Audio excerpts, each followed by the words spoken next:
Вера поступили к нам, скоро будет как 3 недели они всего у нас. Девочки очень общительные, дружные, друг за другом. Вот, а что одна делает, то и другой тоже надо.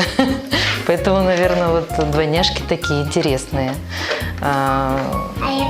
Любят играть, в садик ходят с удовольствием. То есть вот то, что новое, пришли, впечатления очень от садика были хорошие, все понравилось, да? Да. Поэтому на второй день с удовольствием прям пошли. Просто были дети, где в первый раз ходили в сад, сказали, нет, а эти прям вот с удовольствием. Угу. Так, у Танюши у нас рот не закрывается никогда, очень общительная, говорит и говорит и говорит. Вера немножко поспокойнее, но, видать, вот потому что постарше, да, на 2 минутки. А это вот как раз тут чек и надо пробивать. Да, отсюда вот чек должен выходить, и вот тебе денежка как раз за продукты.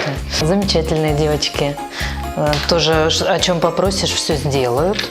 Правда, Таня старается также побыстрее все сделать, а Вера более тщательно делает. Поэтому молодцы. Готовились к празднику, к 8 марта, учили стихи. Запомните свои стишки? Расскажите. Мне нравится девчонкой быть, приятно, что мальчишкам нам комплименты говорят, цветы нам дарят, книжки.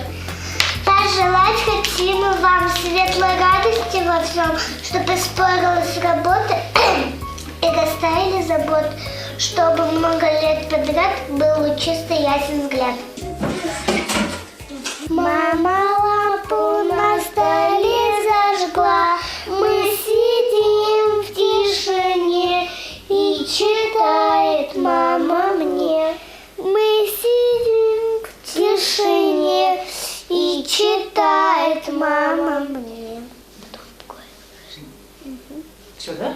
Мы читаем про лесных зверят, про